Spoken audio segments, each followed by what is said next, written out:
Hello and welcome back to another video for Kingdoms Forlorn, the tabletop simulator demo. Excited to jump back into this one, do another playthrough for you guys. I really do thank everyone for checking out my last video. I did not expect such a warm reception. At the time of this recording, it's just past 2,000 views, which is insane. Yeah, it's been a while since I made a Kingdoms Forlorn video, and I did not think that one would do so well. So I really am appreciative of the Kingdoms Forlorn community. I absolutely love this game. I'm can't not wait to get my hands on it later this year. Fingers crossed it stays later this year. Yeah, I'm just excited to jump back in. This video is going to be a little bit quicker than the last one, or quite a bit quicker, I guess. So if you haven't checked out my last video, if this is your first time coming across one of my Kingdoms Forlorn videos, I highly recommend checking out my very first video with this December demo, just because I do go a little bit more in depth on the rules and exactly how to play the demo and how to play the game in general. This video is going to be different. This video is just going to be a pure playthrough. I'm not really going to go into sort of how to play the game really, unless something new comes up or things that I didn't explain in my last video. But other than that, we're just going to dive right in and get to some gameplay. Now, speaking of things that I didn't do last time, if you check out my pinned comment on my last video, I did include the true solo mode rules, which I actually did not do. I should have been doing that in my last video, which would have changed quite a bit, especially when it comes to solving investigations. I actually would have been able to solve 2 investigations in that expedition when you're playing true solo, and there's a few other things there, but you can go check out that comment. I'm going to play it as is, like, you know, I'm going to keep myself with, you know, the amount of leads I had left after completing 1 investigation. I'm not going to bother completing a second one right away. We'll earn our second investigation. The other thing that I didn't do at the end of my last video is the Squires should have also upgraded their metal deck. There's only 4 extra cards in the demo currently for adding to their metal deck, but the first time that your party completes a quest or investigation, or I think maybe just investigation. No, sorry. If they have a successful expedition, the very first time that happens in a given tier, you are able to add 2 new Squire cards to the Squire metal deck rather than just 1. Additionally, they can also utilize their extra leads. The way that Squires get leads, though, is you just look towards which Squire in your party had the most excess clues. In our case, in that last game, that was Bianca. So I'm just using this night sheet just to keep track of the Squire leads. So she's got, the Squires in total have 3 extra leads they can utilize. Similar to how we can use our excess clues as leads to solve investigations, they can use them to purchase more Squire metal cards as well. But since that was our first successful expedition, we do right away unlock 2 new cards. I'm going to choose this one and this one just because it comes with a 10 and a 9 dice roll. Since they use these cards for things like tests and other things, I figure that is going to be the most useful. All right, and yeah, we are going to be running with Raylov and Bianca again, but this time we are adding in another knight. I definitely want to try out. I do think that 2 knights, 2 squires is probably going to be the most optimal balance between cognitive load as well as being able to still have a little bit more power and, you know, utility when it comes to playing solo. So I definitely want to try this out, and we'll change things up a little bit. I wanted to go with Ser Sonch. He was actually the character I played with my friends when we had our physical prototype session. You know, it's I think 2 years now. Whew, oh boy.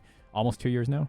And I really like Ser Sonch. He's a little bit more of a supportive character, but he does have a lot of utility with his little Ser token, which is his little monkey there. He can use this token and you can place it on various components in the game to get various different benefits. Alrighty, let's jump to the Outpost Phase.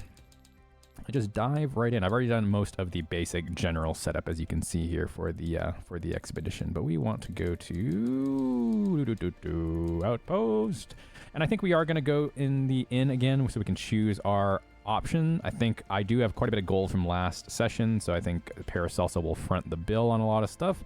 So I think we're just going to go with number 2. We're going to have 2 random knights raise their heat limit by 1. Now, another thing with the true solo mode rules is whenever it comes to a section, if you're only playing with 1 knight and like 3 squires, one of your knights will always have to be the target for the, you know, random knight effect, and then the one of the random squires will be the other one. But in this case, since we have 2 actual knights, it's just both knights will get our heat limit raised by 1, which is good. So we'll raise Paracelsus to 4, and we'll raise Ser Sonch's to 4. Just get a little head start and lets us have a little bit more flexibility early on in the game when it comes to rerolls and utilizing our cards and stuff like that. So that's going to be our early bird bonus.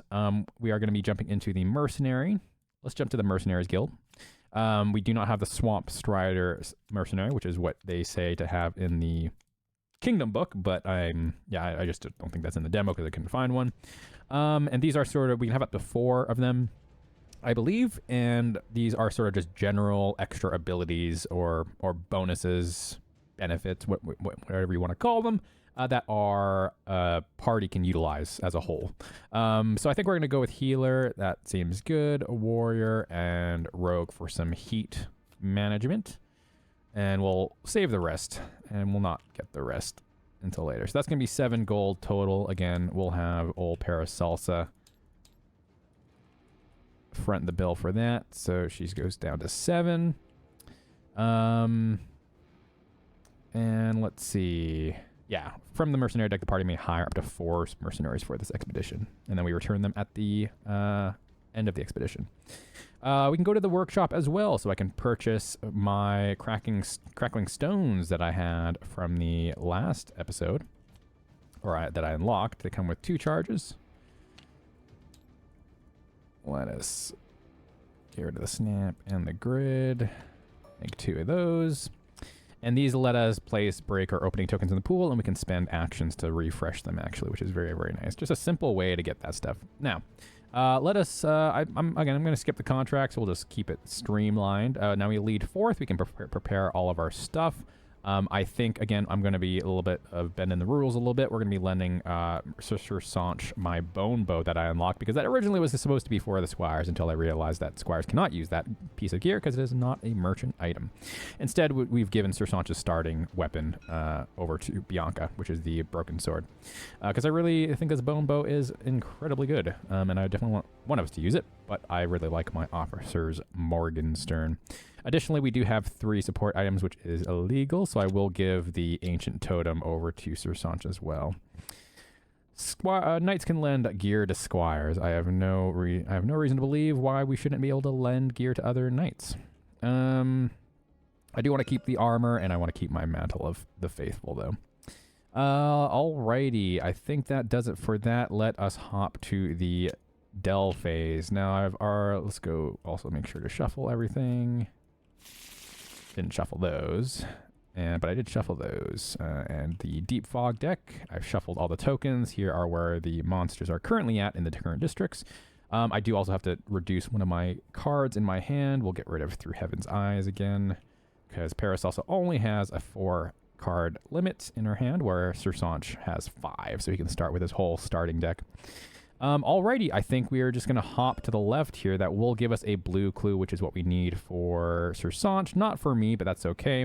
Hopefully we can get the 2 excess clues we can utilize and get what we need from that, from the random directions. So we are going to move over this direction. We're going to gain 1 time. Let's get our little markers. We will gain 3 heat. I'm going to right away on Paracelsa spend 2 heat and use I Shall Fear No Evil, which will go out into delay. Which will let us reduce the amount of threat gained by 1 if we were going to be getting 2 or more threat. And we do get an opening token, break token into the pool as a warm-up effect, as dictated in the top left corner there. So instead, we're just going to gain 2 threat. I'd like to use that card as soon as possible, just to manage it as early as possible. And yes, we get our clue. So we get a clue for going west, which is going to be the blue clue.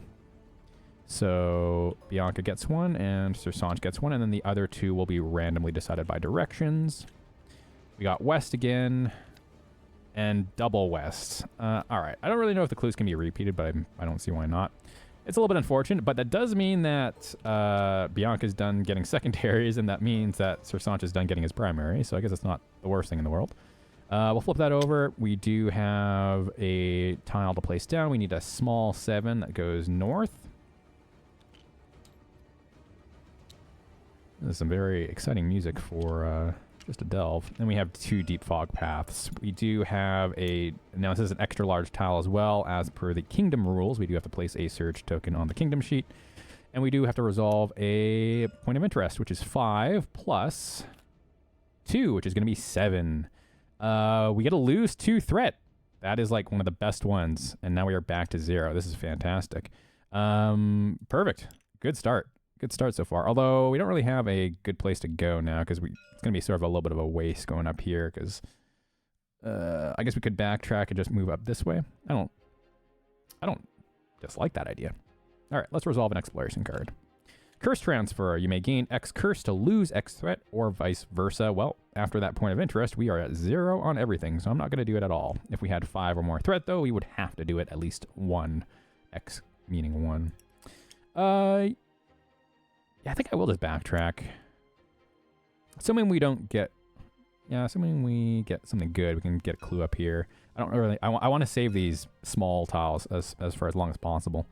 So let's move back here. We're going to backtrack. Doesn't get a threat, but we do get a time, and we still have to resolve an exploration card. Will-O-Wisp. Place this card in the active effects area. Place a generic token on a random path leading from your current kingdom tile. If you follow that path, we lose each knight loses a heat, but you trigger Flood, which means we would gain an extra threat. One of our knights would get slimed, and we'd have to place a surge token on the sheet. I think it's a surge token on the sheet.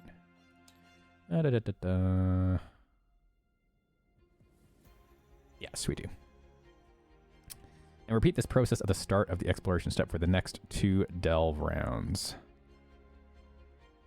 Okay, so we have to do it once and then 2 more times, repeating the process. So let's just, so in total, 3, I guess, 3 times. So this will be the first time, just for revealing the card. We can only go west and north. Let's hope it's west. That is north. That is not what I wanted to see. So the token does go in the direction we wanted to go to, which is bad, because I really don't want to draw, I really don't want to do slimed or anything like that right now. Oh man, am I going to actually do that? Seems so early to trigger Flood. It would upgrade this to a Flood token. I might just backtrack again and just wait out this Will-O-Wisp. I mean, we effectively got a surge of clues, getting an extra large right off the bat. I think only when we explore a extra large, or small tile, we get another surge token. So moving back here, nothing happens. Yeah, I might just wait out this Will-O-Wisp. I really just don't want to deal with it, to be honest. I don't like getting slimed because we have weapons that we don't really want to... that we would like to be able to just stay in place, because we have 2 weapons that exhaust when we wound. And personally, I just think I'm not in a rush. We have really good threat management right now, so I'd like to also keep it that way as long as possible. So I don't want to get 2 threat for just going onto a medium tile. Could be a wrong decision, but we'll do that. So we'll waste a turn. We'll just go back here, and at the start of exploration step, we'll resolve this again. This is our second time. So we can go north or east this time. It is going to be south. It's going to be east. And also, if you're wondering how I'm deciding that, the Minor Mortis cards in the bottom right have a random direction. That's how you determine random directions in this game. All right, so the Will-O-Wisp moves east. So again, sorry, going where we want to go. So I guess we'll just go this way. We'll resign to the Will-O-Wisp and we'll go that way. So that is our second time doing that. So the next time it'll go away. And yeah, we'll resolve an exploration card. Deep Wet Fog, District Effect. So this is in the, district is the Marsh? No, this is Drown District. Place this card in a district area. If you suffered a minor penalty after entering the Deep Fog in the current district, place a Flood token on the targeted kingdom tile. Okay, that's not that bad. It's one of the weaker ones. All right, we'll move up here. We'll gain a time, lose a threat. We're already at 0. And we do get a medium 9 and a medium 10. All right, we got some options. Medium 9, medium 10. And there's a Deep Fog path to the right, or sorry, to the left. Top of the exploration step, we do this one last time. I'm assuming it goes until the round. It's a little bit weird that we repeat this process at the start of the exploration step for the next 2 delve rounds, and then discard this card and the token. Like, do we... Because we technically would do it, and then that'd be the second time, so then we would discard the token and the card, so it wouldn't actually do much. Not really sure how that's supposed to work. Either way, north or east are our only available options. Actually, west as well. All right, east it is. East it is. So the Will-O-Wisp token goes here on the east path. That's our last time doing it. Our second extra for the delve round. So I guess we discard that card and the token. I'm really sure if that's how it works. I don't feel like I'm doing that wrong, but is what it is. Alrighty. I think the timing of when you discard the token and the card should be a little more clear. Because it would make sense that I would have to have one more travel step through it, but the travel step happens before. Let's see. All right, exploration card. Surge. Place 2 surge tokens on the kingdom sheet. Eee. Now, it specifically says place 2 surge tokens, but we are about to place a surge token here, so I guess this one upgrades to a flood, and then we just put another surge token now. Seems fine to me. If we had 6 more threat, we'd gain a curse. Alrighty, well, if we go north, we get a yellow. If we go east, we get a green, which I do want. So let us go east. We will get a time, gain a threat, and we will get a green clue, which means Ser Sonch gets a second, and I get my first. I need green and red. This is going to be... yeah, like this. So these ones will connect. There's a cipher on there. But there is also a point of interest. Ciphers are irrelevant during the demo because we don't have the storybook. So it's going to be 1 plus 0 is going to be 1. A chosen knight devotes. All right. That means we get unknown saint. I guess we will just have Paracelsa get it. Essentially, when you die, you're able to roll a dice, and on the incarnate value, which is going to be 10 in this case, pretty sure that's what devoting is.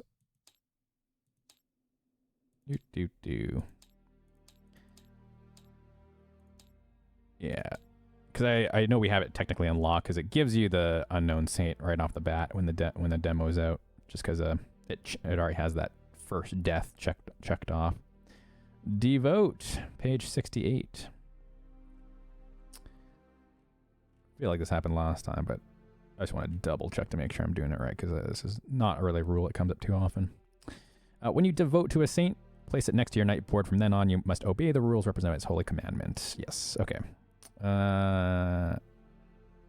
Yes, devote to a saint, right? Oh no, just a chosen knight devotes, which means we gain a devotion token. Okay. You may gain devotion tokens without having a saint card. Once you gain a saint card, the previously gained devotion tokens are moved onto that saint card. Okay, so we haven't actually got the saint yet, but we do get a devotion token, which is meh, but it's not the worst thing, I guess. Better than something... better than, like, Shapes in the Dark, because that's the only bad point of interest on this kingdom.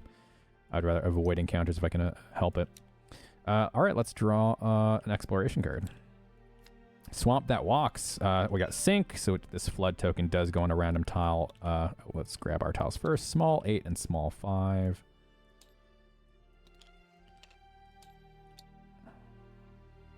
This probably goes like that. And then we have a random direction to see where this flood tile goes. It's going to be south. Pretty sure there's a path leading south. No, there actually is not. Never mind. It's going to be north. There's a path leading north. So this one goes here. If we go onto there, we'll trigger flood, which is bad. So let's avoid going that way. Resolve an ambush against a monster from your current district. If you achieve success, resolve the critical effect, even if you didn't gain a crit chance. Ooh, that's bad. Alrighty. Well, so much for avoiding encounters. Alright, so our current district, we are in the Drown district, which means we are doing it against the Winged Nightmare. Alright, Winged Nightmare is not too bad. Ambushes are a little bit annoying because we have to spawn before the monster spawns, so she gets to have the most chance of hurting us. But it is what it is. I think Ser Sonch has some extra abilities regarding encounters. I do not. My only encounter card, I think, was the one I did not take. I have a Cunning Plan. He can spend a heat or gain a heat to roll for an extra dice for positioning. Yeah, it's probably worth using. So we'll gain a heat. We'll spend this. This just goes into cooldown, so it's pretty easy to get back. And we do get an opening token for later on. So he gets to roll 2 dice to spawn, just because, especially in an ambush, if you don't have enough places to spawn, that knight has to sit out. And we definitely want to avoid that, especially because we want to try to get success on this, because getting the crit chance means we get an extra loot, which is nice. So we spawn first. Okay, so we got options, not too many overlaps, which is good. We know that the Winged Nightmare wants to hit the space in front and back of her. Both Rayloff and Ser Sonch have range weapons. Ser Sonch can go sword and chalice or a single sword. I think sword and chalice here gives him the most room to hit stuff, especially when he can attack range 3 to 5. Oh, there we go. Paracelsus can go double swords. Maybe we spread out a bit. Rayloff gets sword plus chalice. I go here. Yeah, without knowing where she's going to spawn is a little bit rough. But I think spreading out gives us the most options available to potentially try and get those damages in, because we only need 2 wounds or 2 scrapes to count as a success. Could put Bianca here. Like if she gets placed here, that's not the worst thing. Alternatively, she might get placed here. That means Ser Sonch can't hit her, but both myself and Bianca can. If we place here, this spot only Bianca and Ser Sonch can hit. I think no matter where we go, it's likely that only 2 of us at most are going to be hitting him. I guess the other option is putting Rayloff here.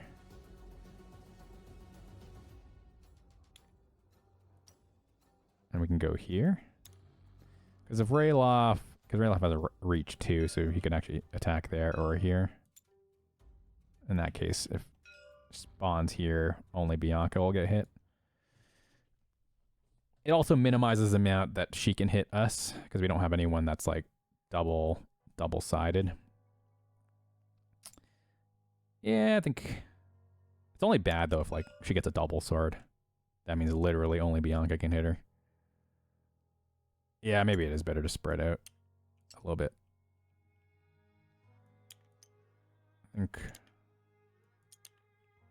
I think this gives us the best. Because if we do double sword, then we can place her here. Yeah, let's do that. All right, we'll see where she spawns. Blank. Ooh, okay. Well, she can hit 2 people, but because the hope symbol, which is the bird, is ignored because it's not relevant here. So she'll want to go like this because she wants to hit both as many people as possible. So she'll do her attack. So each attack we lose 1 vigor. So Paracelsa will lose a vigor, and so will Rayloff. And then we get to do our stuff. So we can. So Ser Sonch can't attack. We might as well use him to place an opening and break token into the encounter pool. So we'll do that. Because he has a range 3 to 5 weapon, which is not possible to do here. So that's going to be his turn. We'll have, I think I'll go next. This does count as an attack, so we'll raise our passion. This does not count as a turn, like an activation, though, in a clash, though, because we don't lower our passion, I'm pretty sure. Or like cooldown stuff.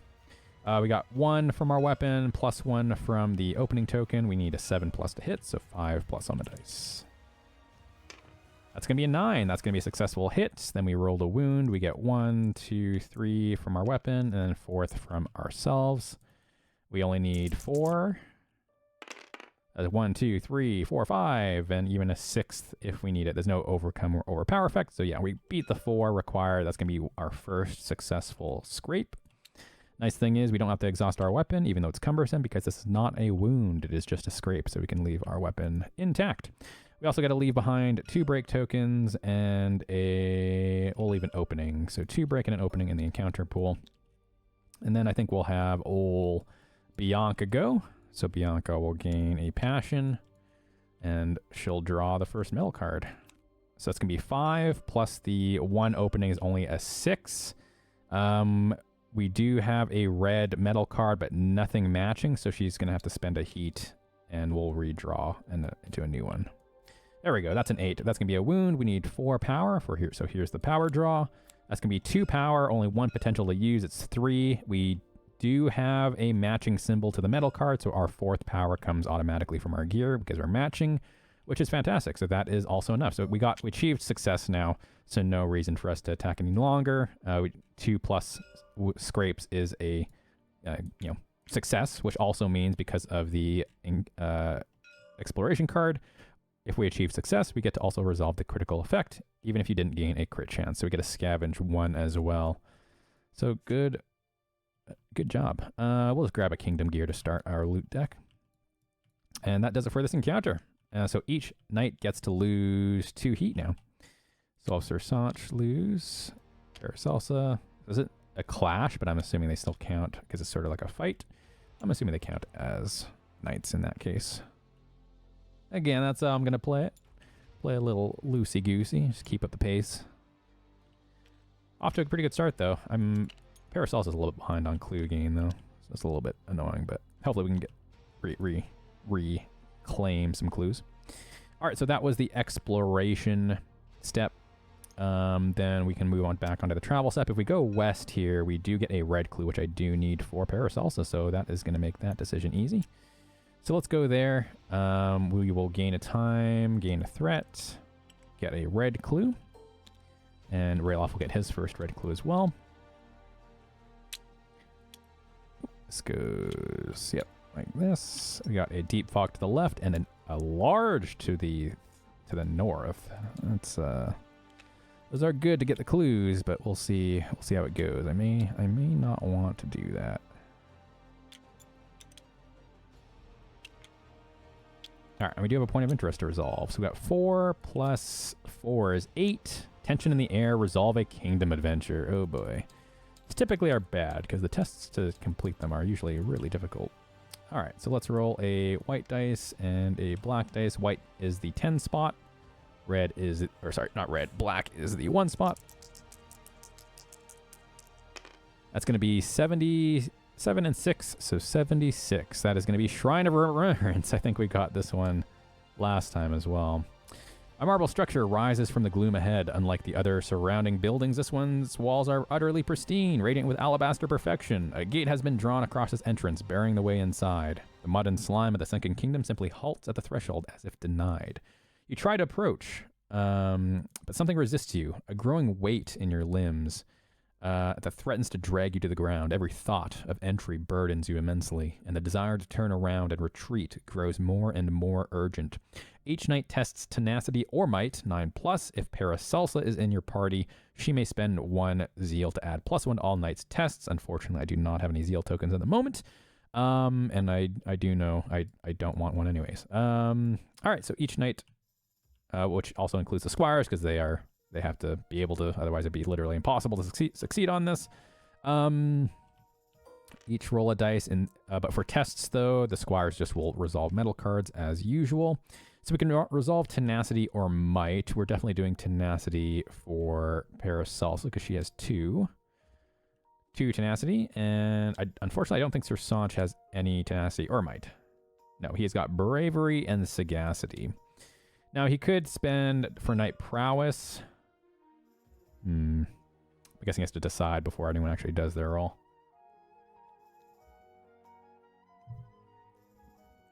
Probably is worth doing. Give us the best chance. It's only a cooldown card, so we do get another opening token from the warm-up effect. I could also spend knight prowess just to make sure as well for myself. Which one is this? This is night roll though. I'm okay with missing out on 1 turn of that, I think. Yeah, let's do it. We're going to spend night prowess and get a 3rd opening token into night pool for warm up, and we get another one. So we got +3 on Paracelsa and +2 on Ser Sonch. So we'll do theirs first.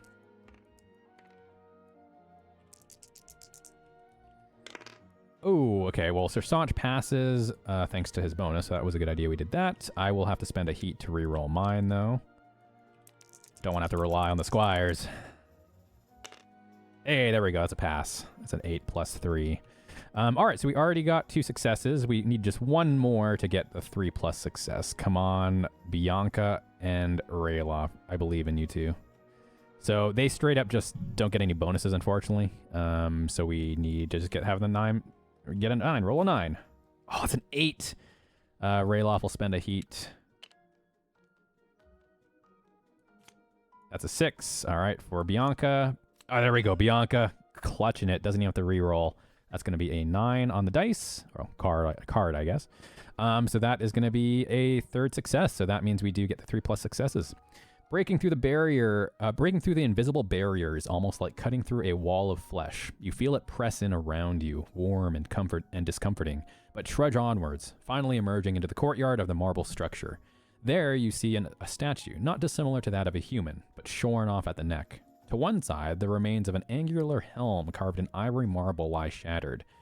You'd think it a design of a saint's helm were the building not far older than the First Crusade. All about the defaced statue, viciously vandalized with red dye and green slime. Tiny effigies have been arrayed, woven from ape hair and mud. Ritualistic in nature, but the purpose is unclear. A knight in the party may devote to a chosen saint you have unlocked. Alright, well, we might as well have Paracelsa do that. Because she is the only one with devotion token, so we do have a devotion token on there. What is the,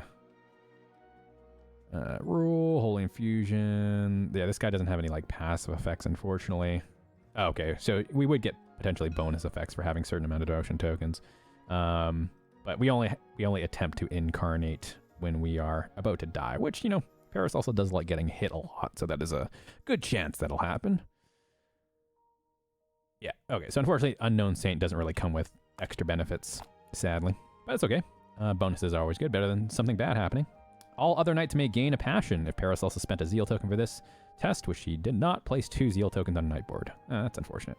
But, hey, Bianca gets a passion. Rayloff gets a passion. I do not, because I devoted, but at least Ser Sonch gets a passion, because he sort of missed out not attacking on the encounter, so... overall, nice. That worked out really, really well. And then we resolve an exploration card. Disturbed Mire District Effect. This is going to be for the Drowned District, and there can be multiple cards in that district. This is going to be Sink. This is not a flood token, so that does not spread around, which is good. Place this card into your district area. At the end of the delve round, one knight may gain a heat or suffer cooldown. If they don't, place a flood token on your current kingdom tile. Ew, that's gross. All right, we don't want to stay in the Drowned District, which is unfortunate because I do sort of want to stay in the Drowned District. We have 2 more turns till the first fight. I've used up quite a few cards. I don't really want to get cooldown, but I guess we can have maybe our Squires take the brunt of gaining heat for the Disturbed Mire, so we can keep exploring the marsh as long as possible. Because I don't really want to... Well, I only need 1 more green for Ser Sonch, 1 more red for us, for Paracelsa, and 2 more green for Paracelsa. So we are actually doing pretty good on clues. So I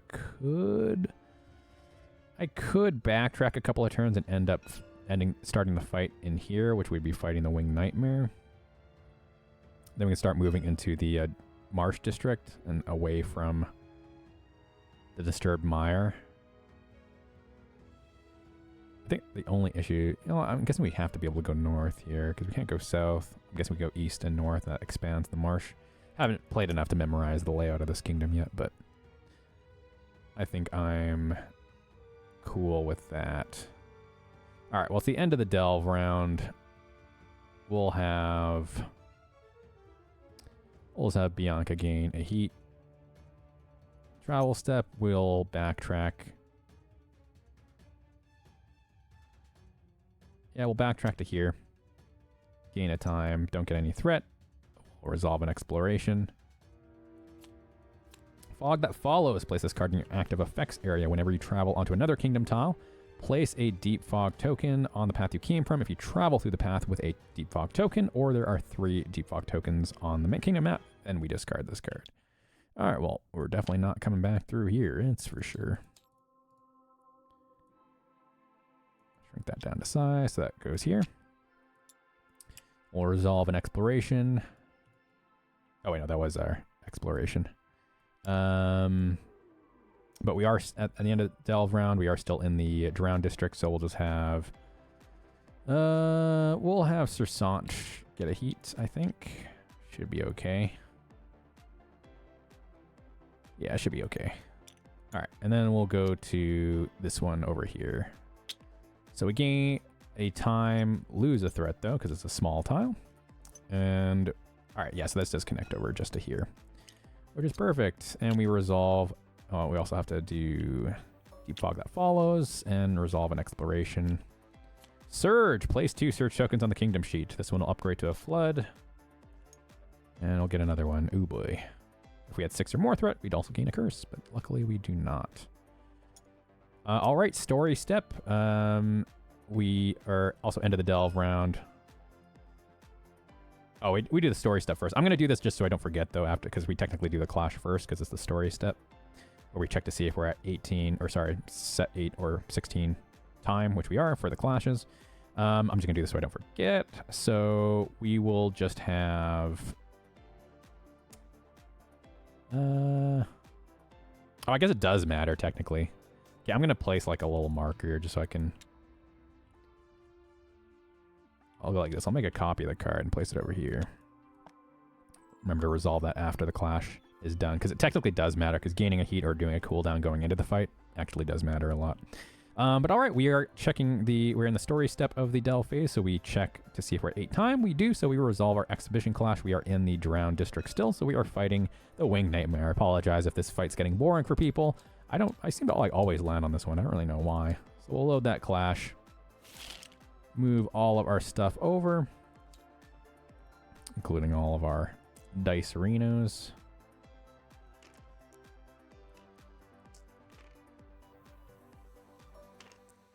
And we'll flip over all of our cards to the clash side. And I guess...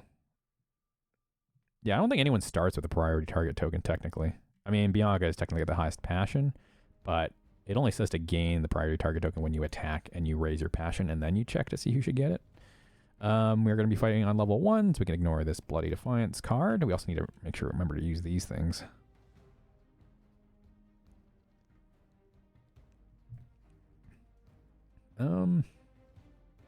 Yeah, that actually... I probably should have used that at some point. Could ignore some of the annoying exploration cards. Oh, we didn't really get like too many bad ones. It was actually pretty smooth sailing. Let's drag over the cards over here. And we'll give these another shuffle. I know I don't think we're supposed to technically shuffle the Minor Mortis deck, but I do like to shuffle it because I feel like when you go to the delve phase and you're like looking through them anyways and like to determine random directions, I feel like it makes sense to shuffle it before the actual fight. At least that's how I will play it with my play group. And also I believe they do shuffle the decks when we set up the game, but just, again, for prosperity's sakes, we'll shuffle those. Again, the Winged Nightmare does not have a BP deck. She only has a double-sided BP card. We flip-flop through. And I will have to remember, because it was pointed out last time, she should not have actually been destroying these tiles unless specified, just because level 2, she has an ability that actually does that, which implies that level 1, she does not destroy that tile. Because we have to remember that even though she's one of the exceptions that the rulebook lists where she is a singular monster, however, she is still considered a mob monster, not a boss. So, yeah, one important thing to remember there. All right, don't need those. Alrighty, I think we just do the same thing as before. We'll place myself there, we'll place Bianca right here, and we'll place our ranged characters over here. Ser Sonch can be the furthest away because he has the most range out of everybody. Okie dokie. I think we are just ready to get started. Am I missing anything? I don't believe so. I think we're ready to just rip it and go. Got a lot of tokens, so our first attack will be super good. All right, well, monster goes first. Forceful Swoop. Closest knight not in front. Not in front. I think she starts facing downwards, right? Well, everyone's in front, so that's not possible. Closest knight in sight. So myself and Bianca are tied for being... Actually, no, everyone's the same distance away. Who do we want to get hit? Oh, I think actually for ties, I think it's a roll. This time we will just roll with the knights. So this will be Rayloff's dice. This will be Bianca's. Because I think lowest gets targeted for random effects, if I'm not mistaken. So both myself and Ser Sonch got 6s. Rayloff got 7. Bianca gets 3. That's actually sort of, I wouldn't say best case scenario, but we do sort of want her closer by me, which is fine. All right, so it's going to be move and attack. For each hit, lose 3 vigor. Then flank, then push back 3. Eey. Okay, so she's going to move. Again, she does have... okay, she does have superior bypass, so she can go on top of this tile. I believe that's superior bypass, right? Or is it just models? So many keywords. So many keywords. It's in B. A knight or monster may voluntarily move through other miniatures. You cannot end your movement on a space occupied by another miniature. A knight or monster may voluntarily enter an obstacle space and end its movement on that space. It additionally ignores difficult terrain and chasm terrain keywords. Right. Okay, so she can land on that. Do. All right, goodbye, Bianca. So Bianca's dodging 2 hits. Let's go, Bianca. Bianca dodges 3. That's going to be a full evade, meaning she gets to ignore the rest of the attack. Super solid. And there's no after attack stuff, which the monster would directly move to if you had a full evade. So nothing happens. Nice. All right, that is going to be our turn. Hell yeah. Okay, well, in that case... I guess maybe we just have Bianca go, because I at least get bonuses for my weapon for hitting, whereas the Squires do not. So utilizing as much as possible these opening tokens, I think, with Bianca, probably better. So I think Bianca will move... Oh, also...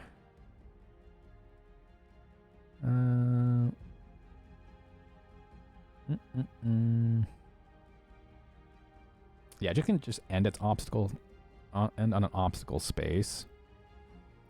Now, when the monster moves over the rut tiles, you flip it. I think she would have... Yeah, she would have gone here first and then went straight down. So this gets flipped over. I believe that is the swamp. But it does give you the card for it. I don't know if we're, like, meant to... For this fight, we're, like... Because I know that's the swamp tile from, like, other fights and stuff like that, but I'm not really sure if we're supposed to just not draw it. Like, if we're supposed to draw it manually. I'm also going to pull these over here, because I'm sure I will need them at some point. Because the swamp tiles are really, really bad. I really do not like swamp tiles. I mean, luckily we have some gear that can... sort of negate the effects, but honestly the swamp tiles are just worse if you are playing with Squires because they just instantly die. They don't even get like dice rolls. So yeah, that's not great. But I'll just play it as blanks for now. But I feel like we're probably meant to grab the yeah, I feel like we're probably meant to grab it. It just seems weird that we wouldn't have just the TTS mod wouldn't have just included that, but we'll see because I don't think it mentions in the setup. Just has standard preparations. Yeah, the legend for stuff. Does not mention any swamp. Yeah, or required tiles. Okay. Maybe not. Maybe it's just a visual thing. Maybe it's just like beneficial for us. She just gets rid of it as she's moving over it, I guess. Okay, so we'll have Bianca go. I think Bianca will go... We want to stay far away from the chasm. Now, let's see. When we attack and wound this signature attack against the attacker, so it'll be blitz, so she'll get hit she'll get pushed back X towards the closest chasm, where X is the number of hits, and then the Winged Nightmare will move to the closest empty column terrain tile.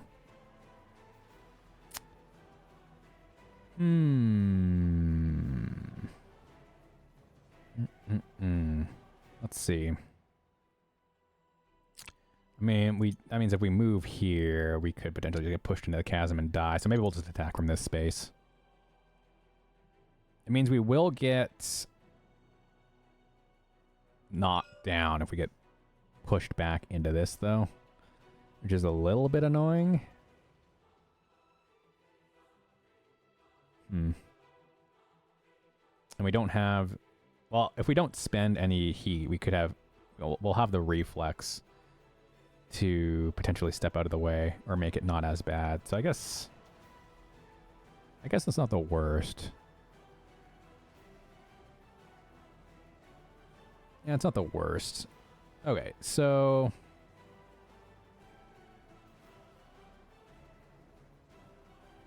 That means I could go like here. In between the pushback reaction, I could reflex to here. Then the Winged Nightmare would have to move. Oh. I guess it depends on if we can at least dodge one hit.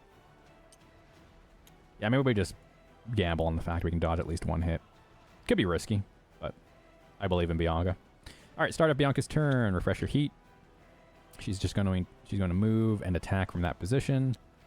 So it gets to level 3. So she definitely does get the priority target token. And she has +3 from the opening tokens. So that's a 4. +3 is 7. Well, it's a good thing we had those opening tokens. She is 5, normally 5+ to hit, but since she is still on this side of her wide wings, she gets +2 unless attacked from a column terrain tile, which we can use free actions to hop on top of. All right, so that's going to be a hit. 4 + 3 is 7. And then we get a roll to wound. So we need 4 power. We have 1 break token to utilize. And yeah, let's see it. We got 2 power, a 3rd power from the potential, and a break token. We unfortunately are not matching the clues. Well, we do, but we do not have any clues to spend. Ooh, that's really bad. So it's going to be a fail, which would be AI response. I think we'll just have to... We just really want to try to wound, so she's easier to hit. So we'll redraw. Hey, that's going to be a 3rd power. We missed the crit chance, but that's okay. This got shuffled back into the deck because we drew it. 3 power and then a 4th power from the break token. That's going to be a successful wound. That gets shuffled because we drew a crit chance. So then we do the wounds and responses first. Let me just double check to make sure it's all kosher. Always got to double check. Better be safe than sorry. Yeah, monster responses and then wounds and escalation. All right, so that's a successful wound. So the card gets flipped and then the signature attack gets performed against the attacker. So now she's easier to hit and she also loses her superior bypass. Easier to hit and easier to wound, actually. So then we have the signature attack against her. So she'll turn and face. Ignore the targeting because it's going to be against the attacker. All right, we need to dodge 3 attacks for Bianca. That's going to be 2 hits dodge. Perfect. So we'll take that. We're not going to re-roll. So she'll take 1. For each hit, lose 1, and then push back X towards the closest chasm where X is the number of hits. Perfect. So that's just going to be pushed back into here, which is fine. Oh, wait. If at any point of your attack you are on this tile, your active weapon gains cumbersome for that attack. I don't think that was part of my... This is part of my attack still, though, right? Declare attack and active weapon. Attack roll. Like, is it this whole passage is considered my attack? Oh, yeah. To perform a night attack, resolve the steps called the attack sequence. Oh, I guess. Oh, interesting. So, yeah, getting moved onto there even after wounding, my weapon becomes cumbersome, which means I'm going to have to exhaust it. That's a awkward interaction, but I think that's still how it's supposed to be played. So we have to exhaust our broken sword, but that's okay. Still got the wound. So we get the wound in the wound stack. We have to escalate. And we'll clear the night pool. We got to leave behind one opening token for sure. Oh wait, shoot. Also, after attack, Winged Nightmare moves to the closest empty column terrain tile. I think this is where a lot of confusion goes, though, where people weren't really sure if she goes on top of it. But I think she just moves towards it. Because she doesn't have her superior bypass, so she can't move on top of it. So I guess she just stays there, which is fine. Cool. All right, and she's on level 3, so we get to, we can also push back as well.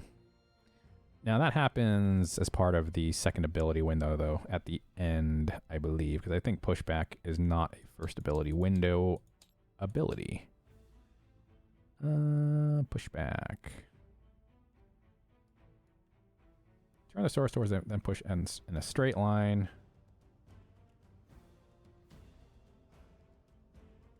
Oh, wait. Pushback is in a straight line.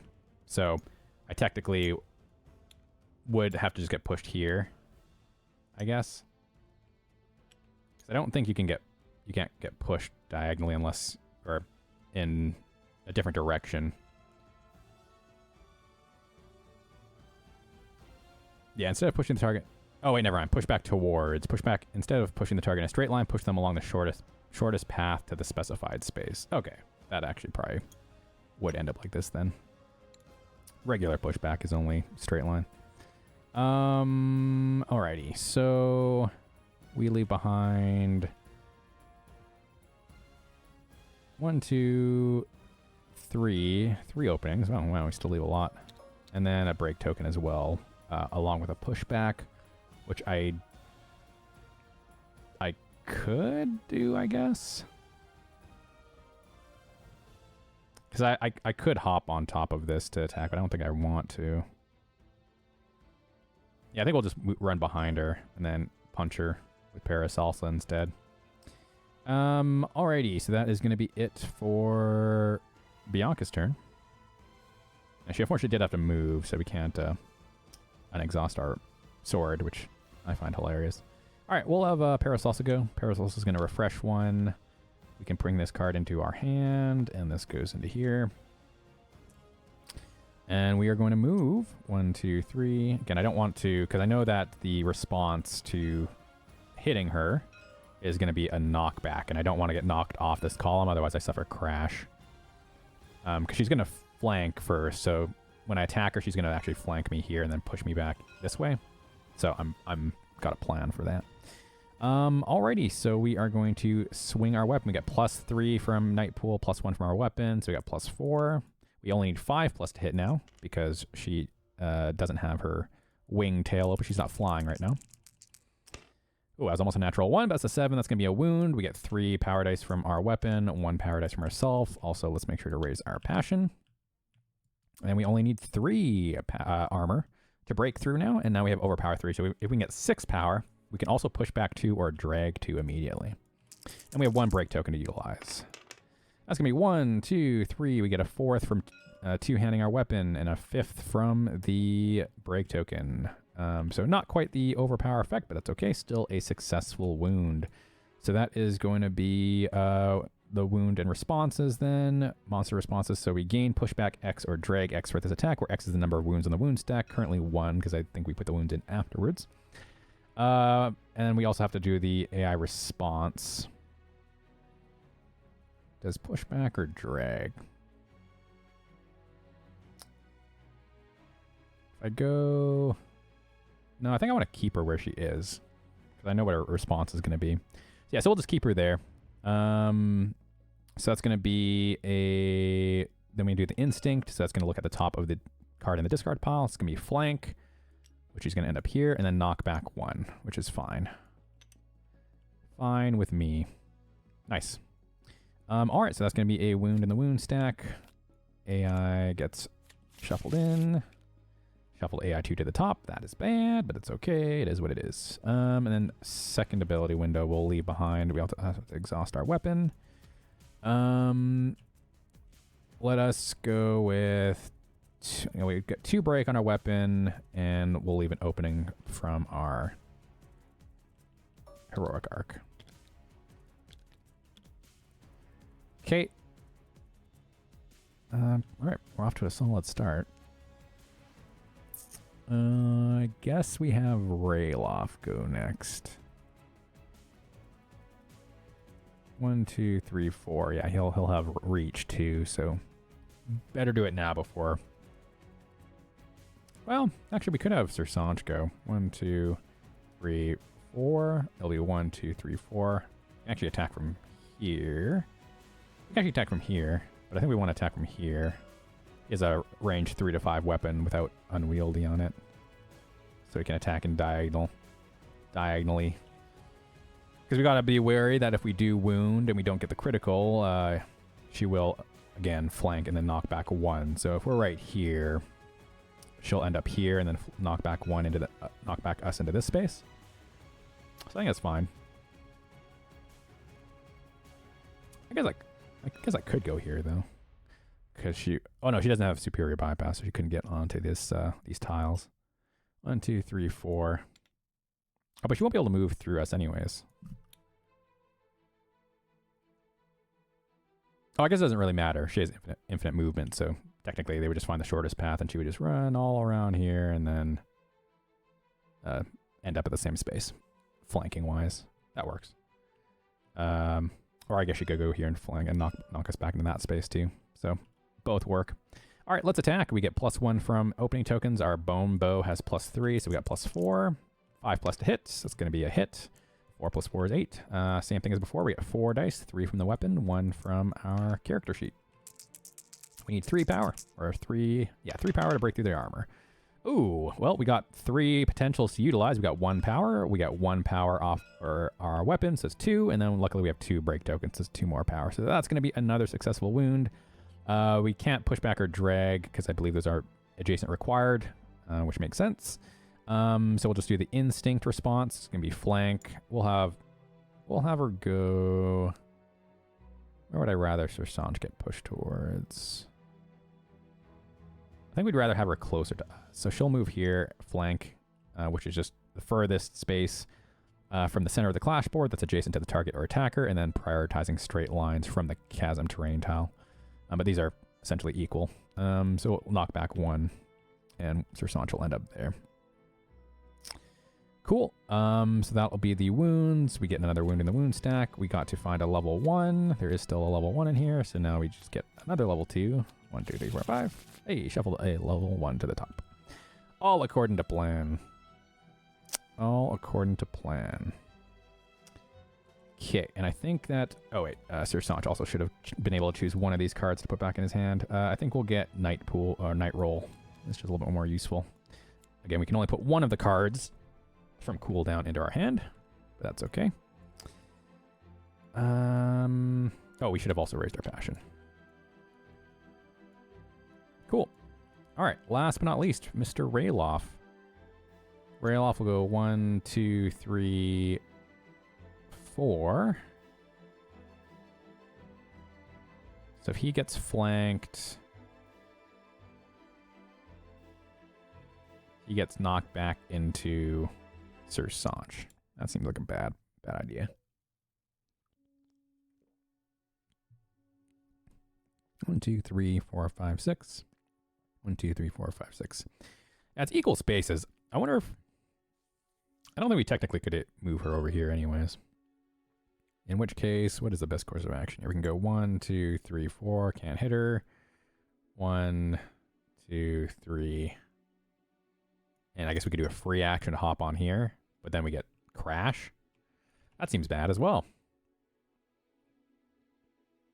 Because if we get involuntary movement while we're standing on these things, we suffer crash and get displaced.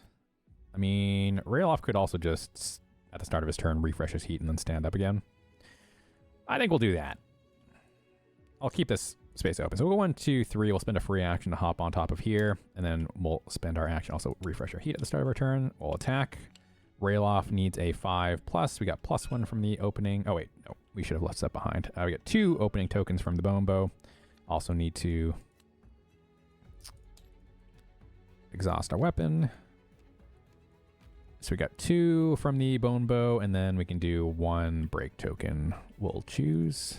So we got +2 from the opening tokens. Rayloff gets a 10. That's going to be a successful hit. So we need to get 3 power. That is 3 power. That's going to be a successful wound from Mr. Rayloff. So reactions first. Oh wait, we can do. Is this only involuntary? When a knight is about to suffer knockdown or involuntary movement. Ooh. So we actually can gain pushback or drag X for this. So we can actually drag her. Let's go 1, 2, 3, and she'll follow. We'll drag her over here. Because then she'll flank and then knock me back just into this space, which I think is perfectly fine. Also keeps us further away from the chasm a little bit. All right, and then instinct response, flank, and then knock back 1. She'll flank, knock back 1. And then we get the wound. All right, 4th wound. We're just doing super well. Top card of the AI deck is still level 1, so we are just doing level 1 still.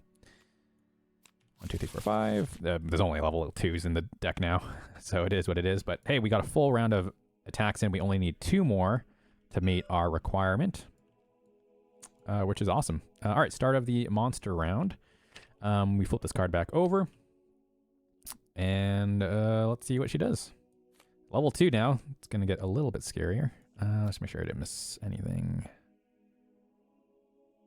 Yeah, I think we're good. Chokehold. Oh, this attack's really bad.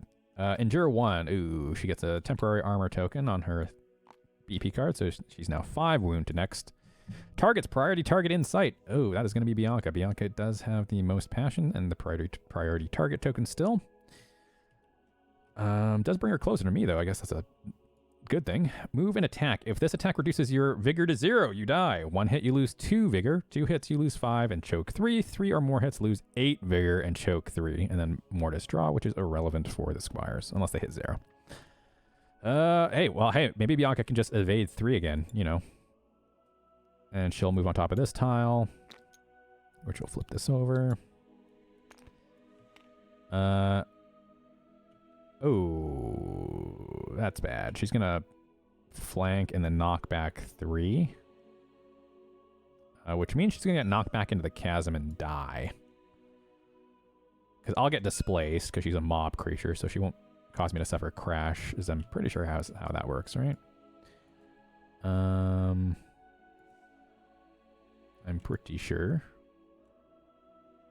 Do.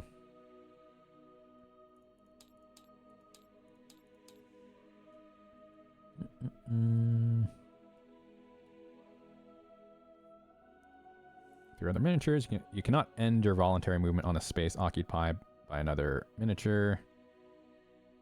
But yeah, I think the way mobs work, unless specifically mentioning crash and unavoidable knockback, I think we just get displaced from another mob monster. Which means we'll get displaced. She'll get knocked back 3. We don't have enough heat to reposition Bianca, so yeah, Bianca might just die here. Unless there's any other thing I can do. Which I don't think I can. This is not great. Oh well, it is what it is. All right. Good luck, Bianca. Just got to dodge 3 hits. Ooh, that's 2 hits. I think she just has to spend the heat. I think he just has to try to get 3. I know it's a crit chance, but that's okay. We shuffle it after the current step ends, which I think we don't shuffle it back in until after we do our redraw. Because if we leave it now, I mean, she's taking 2 vigor, but yeah, the flank and the knockback 3 is what we can't avoid. So yeah, I think we're just gonna have to spend the heat and hopefully dodge 3. Ah, still only 2. All right, goodbye, Bianca. So you lose 2 vigor for 1 hit. At least you don't get choke 3, but it's not like it's gonna matter. After attack, we flank which she moves into here. She's going to displace me, and then knock back 3. Boom. And Bianca falls into the chasm, unfortunately.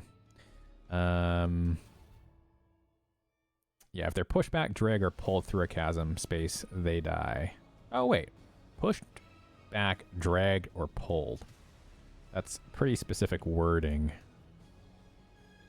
It's just that we can't voluntarily move through chasm spaces.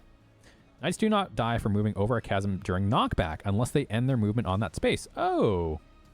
Well then. That's 1, 2, 3. She gets knocked back to the other side here. She said she gets pushed so hard she flies over the chasm and doesn't end on the chasm. That's actually good to know. Good to remember. I feel like a lot of people will miss that.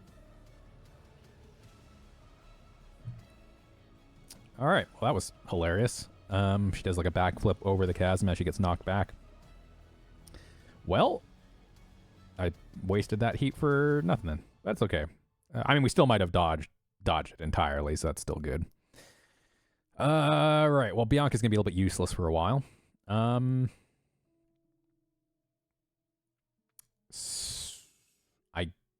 guess we can keep Bianca there for now. Maybe she ends up spawning right beside us. We only need to do 2 more wounds, so I might as well go first. I'm going to refresh my heat. All good. I'm going to bring this card back into my hand. We are going to use our movement action to unexhaust our weapon. And then we are going to attack with our weapon. So we get +2 from the opening tokens. Ooh, we need to hit 5 wounds. We need to hit 5 power because she has a temporary armor threshold token.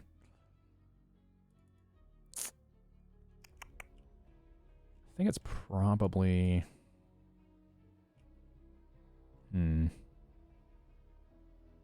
Oh, I should have used this before.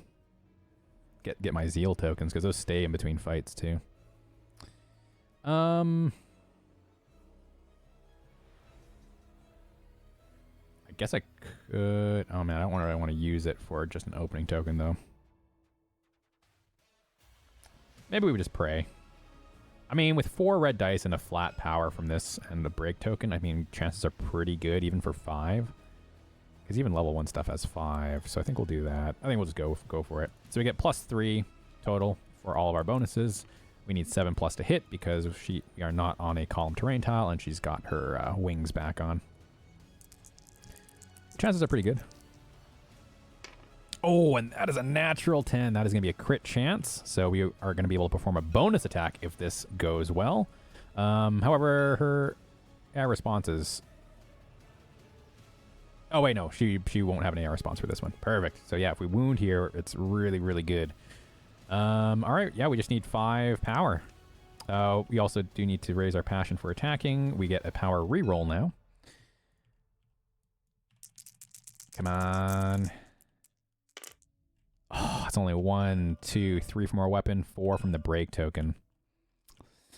I'm pretty sure I have to declare all my power rerolls at once, just like with attack rolls. I would assume so. So I think we're going to spend 2 power. Oh, actually, no. We're going to spend a vigor to play in failure, find perseverance, but we're going to spend it for the exert effect for the reroll. So let's do that because we get another reroll, so we can reroll 2 dice. We'll spend a vigor, which means we're still in minor anyways, so might as well. So we can reroll 2 dice. We'll reroll the 2 chalice symbols because we only have 1 break token, which we're already using. So we just need 1 more sword. There we go. 1, 2, 3, 4, 5th from the weapon, 6th if we needed it. So that's going to be successful. This temporary token's gone. That's going to be a successful wound, which means we successfully critically wound it. So we get to perform a bonus attack. We could just end her right here. And because we criticaled, there's going to be no responses, so she does not get to perform signature attack. We just get to flip over this card and hit her again. So that's going to be a successful wound. It's our 5th wound. Top card of the deck is AI level 2, so at AI level 3 gets shuffled in. She does escalate to 3, which is bad, but if all goes well, she's dead here anyways. And because it's a bonus attack, we get to unexhaust our weapon, even though we wounded with it, which is fantastic. We do also leave behind 2 break tokens. And Let's see, 2 break tokens, actually 3 break tokens, and a reposition. We don't really need the reposition, so we get 3 break tokens, and we'll put an opening token from our first level. All right, so now she's only 5+ to hit in total. So let's do our bonus attack. We get another passion. This time we will gain the priority target token. That's going to be a 9. That's going to be a hit without any bonuses. So we only need 3 power.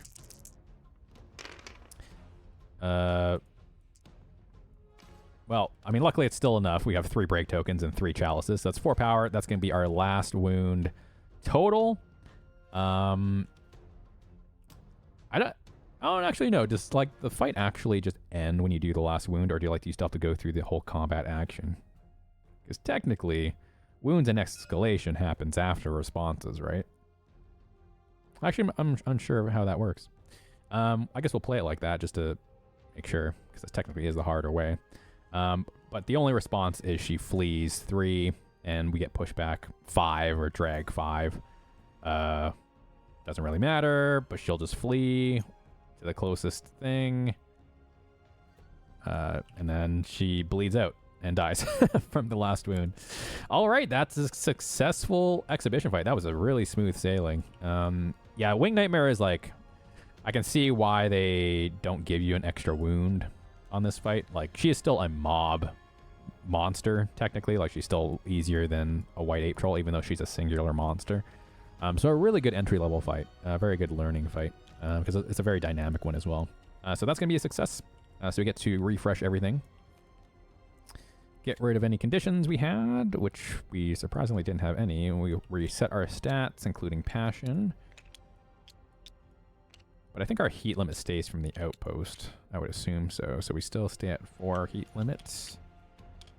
Get those. Get our cooldown back. And we'll get ready for the next Dell phase. Yeah, we'll keep that. And then we get scavenge, clash scavenge. So we get our exhibition clash. And we also get scavenge 3. So I think we will get 1 of each. Add those to the loot deck. And then we also get... Where are ya? Where are ya? That's the full clash. Don't want that. Exhibition clash.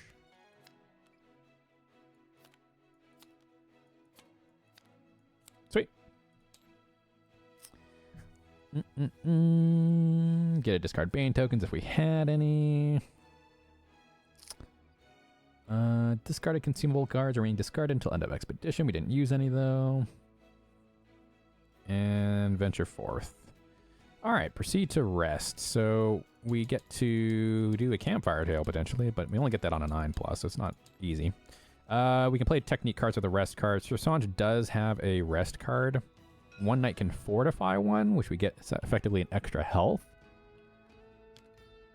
I mean, no, we don't really need our second chance, I don't think. Doesn't utilize, and this is like the only time we can use it. All right, Ser Sonch will spend a heat to play Sonch's Little Helper. This night pool would be cleared, but we get to leave for the warm-up effect. We get to leave an opening token behind from Ser Sonch's Little Helper. Oh, sorry, break token. And then we fortify 1, which means we get to have a temporary health for a character, I believe. Fortify. Am I blind? I'm blind. If you don't have maximum vigor, gain vigor. If you have maximum vigor, place a red cube on X on the track. It becomes your additional vigor. When you would lose vigor, lose your additional first. Counting it down like a secondary track. Oh, wait. I do that in an interesting way. I will grab a red cube just to represent that it's temporary. So we got 1. Actually, I'm going to place it like that. We technically have, it's our 11th wound. I think it's a little bit easier to visualize. Alrighty, let's grab our models. Goodbye, Winged Nightmare. Oops, don't want to grab you. And we'll toss all of our stuff over. And we also can do a campfire tale. Oh, we're got to perform rotation 2. 1, 2. And let's see. You may resolve a campfire tale. All right. Well, our campfire tale, we can only get it on 9+. You're supposed to add your rapport, but we don't have any rapport with anyone. So on a 9+, we get to resolve a tale, and 9 or a 10 is our only options. Oh, that's a 4. All right, no campfire tales. I have yet to see what those are like. But otherwise, we go back to the Explorer, the Delve phase, which we end with the end of the Delve round, which we do need to trigger Disturbed Mire again, because we are still in the Marsh District, or the Drown District. So we'll just have Bianca gain 1 heat, and that'll go away for now.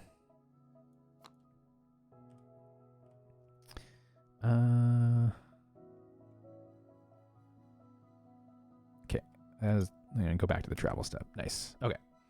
Well, only one direction to go. We'll go east. That does give a blue clue, which we don't really need, but I definitely don't want to do deep fog right now.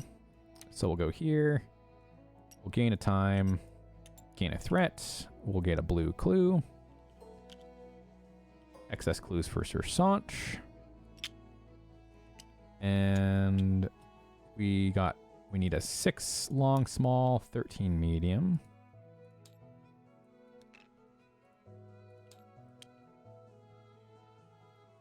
It goes like this. A 13 medium.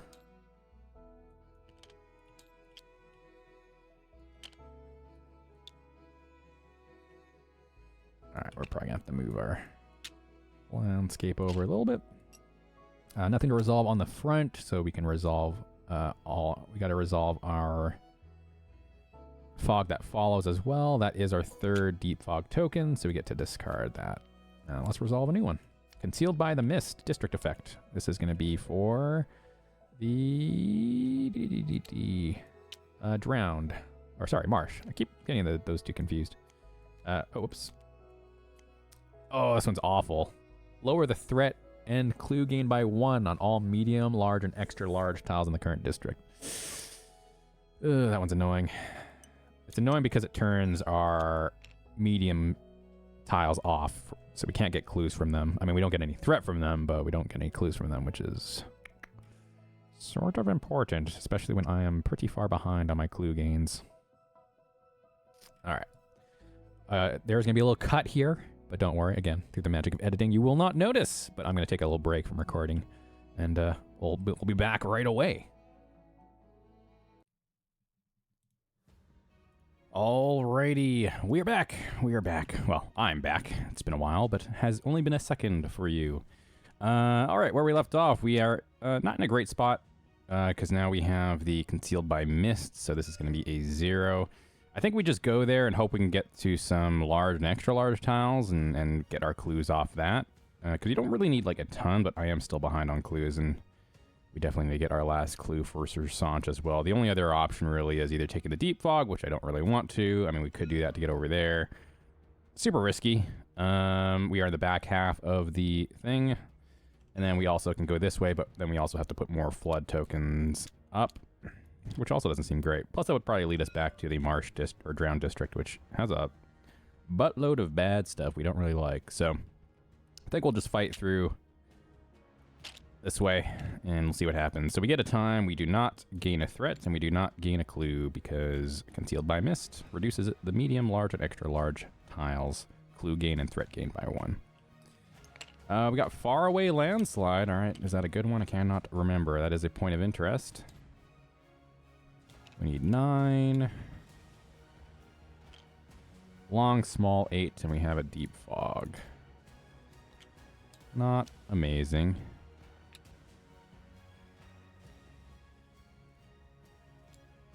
So let's do Faraway Landslide. Perform rotation 1. Okay, so that pretty much resets everything back to the way it was, because we did rotation 2 after that fight. So we just sort of resetted that. And then we resolve Exploration. We don't. What do we have to do in the Marsh District? Nothing else. Curse transfer. Ooh, all right. We do get flood or sink, so this we can go. Any direction is viable for this. So north. So flood token goes here. That's okay, I guess. But we don't have 5 or more threat, so we could gain a curse to just keep our threat super, super low for the rest of the thing. And then we can just like charge into extra large and large tiles for our clue gain. Yeah, we'll gamble a little bit. Let's just pray we don't get a lot of curse. We'll take a curse and lower our threat by 1. Why not? Curse gain isn't that common, right? Right? Alright, well, we don't want to get flood, so I guess we're going this way. It does get us into the mud district, so we can ignore more, so we don't have any district effects in there at the moment, so that's probably good. This is an extra long, small tile, so we do place a surge token on the sheet. There's already one there, so we upgrade that to a flood token. We get to lower our threat again, gain a time, so we're back at 0. I mean, at least our threat's been excellent this round. We need a small 10 and a medium 14.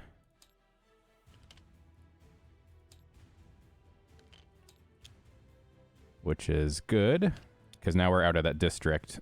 We can actually get clues from medium tiles now, which is very good. All right, let's resolve an exploration. It came from the mud. Place this card in your district area. Whenever you trigger sync, resolve an encounter. Not the worst, not the best.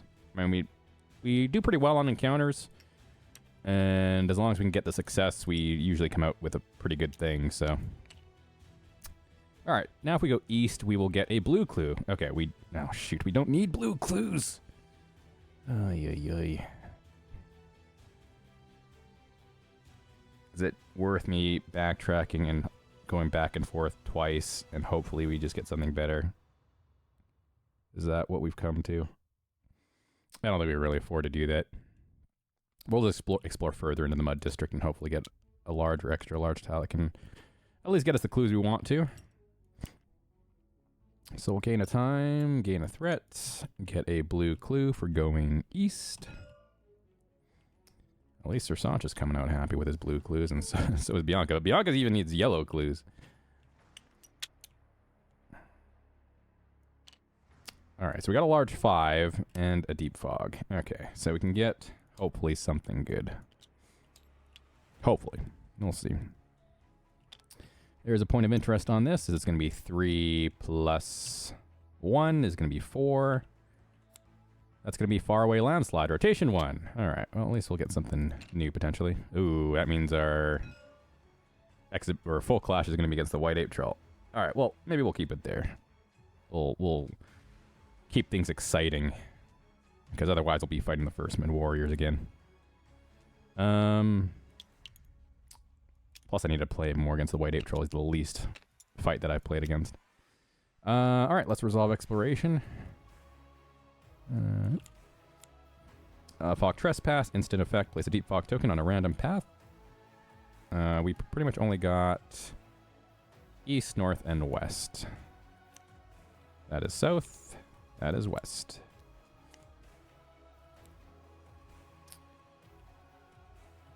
At least it's backtracking, which we're not planning on doing, so that's not the worst thing. All right, if we go north, we get blue clues if we go north. I mean, maybe we get lucky and we get a red or a green. Ugh. I hate it. I hate it so much.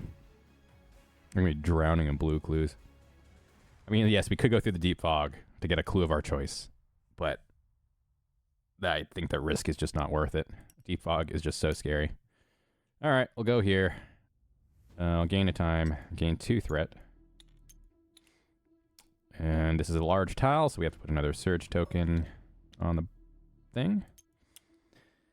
All right, well, we get a blue clue. This is ridiculous. And then let's see what our random secondary clue is. Okay, it's west. Okay, it's a red clue. We actually get something that we need for once. So we get our last secondary clue. Now we just need 2 green clues and we are set. Ugh, we're cutting it close, though. We're cutting it close. Okay, we need a medium 11, an extra large 2, so that's good. There's 2 chances for us to get what we need. What was it? Medium 11. Oh, wait. Medium. Am I blind? Medium 11? Did I already take out a medium 11? Oh, it's the first one. I am blind. Alright. And extra large 2. Fingers crossed. I mean, we could get lucky and go into the extra large and get double the clues that we need to. Alright, there's a point of interest. It's going to be 4 plus 0, which is going to be rotation 1 again. Oh. That means we're going to be fighting the Winged Nightmare, probably, for our last clash. Ugh. No, it is what it is. I mean, I could reduce the point of interest by 1, the modifier. So we get distribute 4 gold between knights, and we fight the white ape troll. Alright, we'll do it for the content. This is not a good idea. Like, ideally, it'd be better just to fight the Winged Nightmare again. But we'll pay a heat. We'll play Knight Prowess. So when resolving a point of interest, subtract -1 from the PoE modifier value. Oh, wait, does that only mean the... does that only mean the modifier in the top left from the exploration card? Ooh, I think that is. So I don't think I can actually do that. To a minimum of 0. Yeah, okay. Because there is no 0 point of interest, so it would have to be just the modifier in the top left there, and it's already 0. So unfortunately, I can't. Okay, well, I guess we'll just play it as it is. Sorry, White Ape Troll. I mean, I'll probably end up doing another playthrough this, maybe. So, well, I'm sure... Or maybe I'll just do a video and do the White Ape Troll fight and do increasing levels or something like that. Alright, so we got 4 gold to distribute between knights. We'll just split it in half. Get 9 gold for Paracelsa. And then... Oh, it erased Ser Sonch's gold. Or did he not have any gold? Maybe he didn't have any gold, actually. Never mind.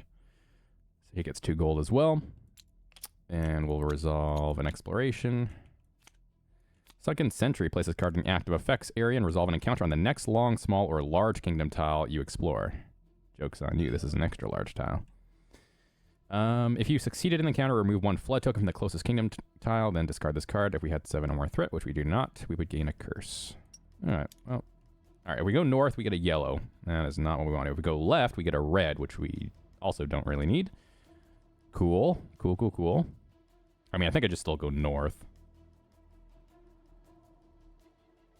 We have 3 more turns.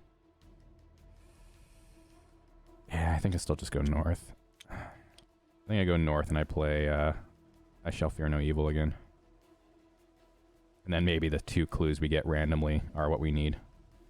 I mean, we just gotta pray. I mean, if we get double south, we finish off our primaries, and we also finish off Ser Sonch's, so I think I just gotta hope for that.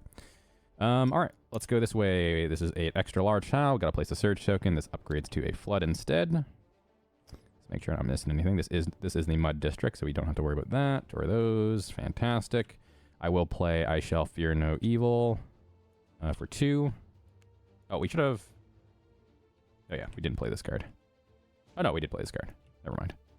Because I forgot. Ser Sonch has got a fortification on him. Alright, this goes into delay. We get a break token. And we reduce the threat gain by 1. So we only get 2 threat. Gain a time. And let's get our clues. So we went north, so we get a yellow. At least that gets Bianca a yellow, so if we draw a card that requires a gear bonus or something, or metal bonus. Alright, come on, south. It's north and east. I think those are both not what we need. Yeah, north and east. Cool, another yellow and a blue, of course. Of course. Why would I ever get the clues that I need to? I mean, to be honest, we'll have... I mean, if I can get enough clues, even if it's not the type that I need, maybe I can have excess clues just to have leads to complete the investigation anyways. All right, black ziggurat. We're gonna need a small 4.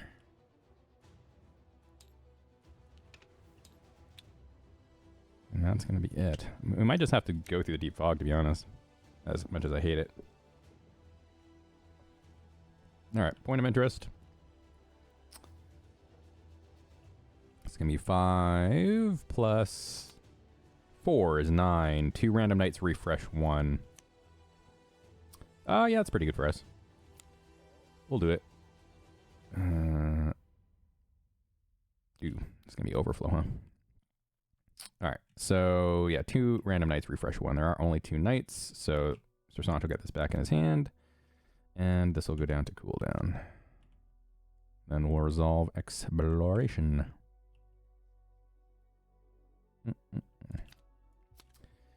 Sync. Ooh, that's bad. Alright, well, we gotta do an encounter. We gotta spread these tokens around first.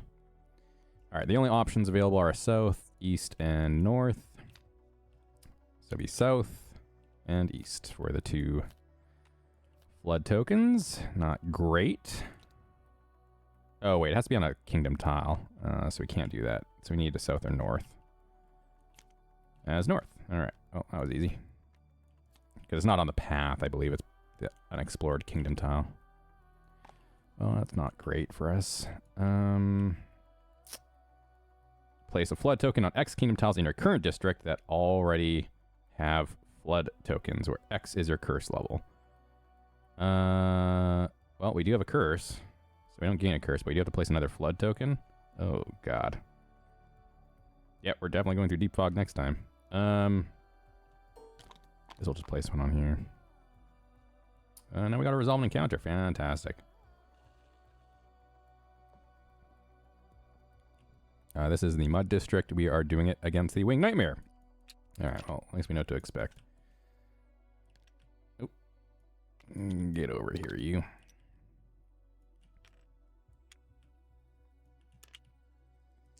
Now, this is not an ambush, so that's good at least. Okie dokie. Let's get our characters in play and then spawn for the monster.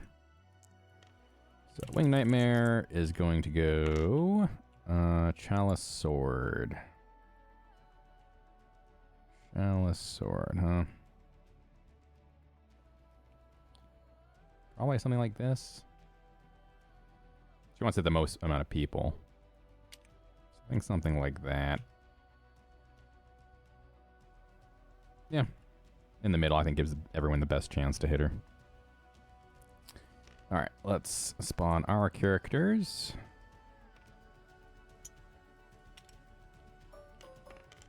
And see what happens. Okay, at least we got a good spread. Everyone got something different. Alright, so Ser Sonch got a chalice. He's got a bow with range 3 to 5. This is 1, 2, 3. So you're going there, Ser Sonch. I got a chalice sword. Unfortunately, I will not be in range to attack, so I guess I will be helping. And Rayloff got double swords. He is going to get hit. Oh, wait, no, we can put him here, and he won't get hit. And then he can also hit because he's got range 2 with his pitchfork, or reach 2. And then Bianca's got a blank because we ignore the hope or the bird symbol. So we can place her here, and she won't get hit either. Nice. Perfect. Perfect. Perfect. We got 3 chances to hit her, so pretty solid. All right, so encounter starts. She hits this space and this space. She misses, and we will go. So I will just do a help action for a break token and an opening token into the encounter pool. Guess we'll just have Squires go first, maybe. Actually, no, I think Ser Sonch can leave. Yeah, Ser Sonch leaves behind 2 openings off his thing, so I think that'll give them the best chance to at least hit, because wounding's not too much of an issue, but hitting them can sometimes be a little bit difficult with their metal cards, which, there we go. Over here. All right, so yeah, we'll have Ser Sonch go. Ser Sonch will attack. He's got +4 total. With all of his bonuses, he does get a passion. Needs 7+. That's a 6 plus our bonuses. That's a hit. Then to wound, we got 4 power dice total. Need 4 power.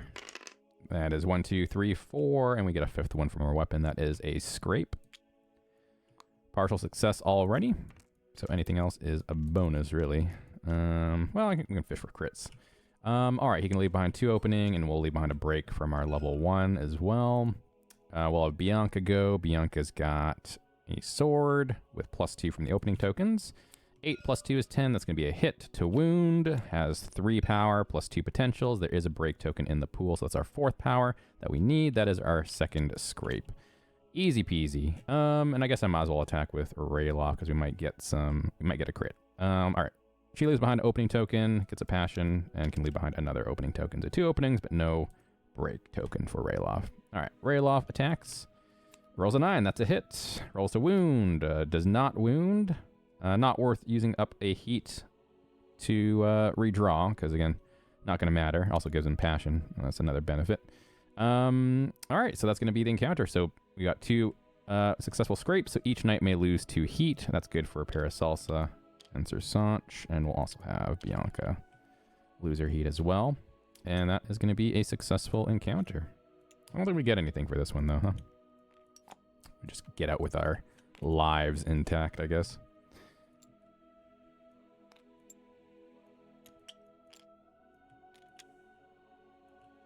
There we go. Yeah, it's just a resolve an encounter. Okay, so nothing special there. All right, back to the travel step. All